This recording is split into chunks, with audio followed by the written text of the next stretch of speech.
we've got piles and piles of paper, and each one is tied back to a device that ends up in a human. It ends up in a person.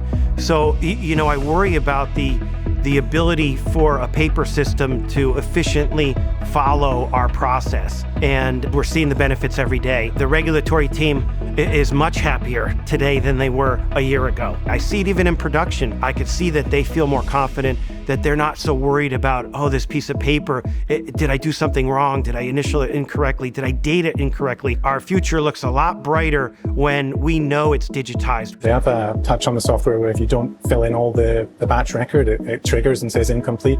This is something in the paper record that happened quite a lot. We had a high accounting of missed entries. I think given the variation in handwriting that you'll see in any workplace, getting rid of that was a massive help for us as well, because we don't have that issue anymore. I'm thinking in sort of not emergencies, but problematic scenarios, sometimes late at night, we might need to release an ND that requires a quality check, but sometimes quality guys have gone home.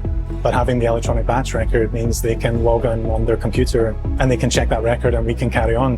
When the EBR is 100%, which means production has completed, Dot Control reviews the batch record. We had one released this morning, less than an hour after the batch record completed production, it was audited. So we've eliminated anywhere from 7 to 10 days out of a paper process.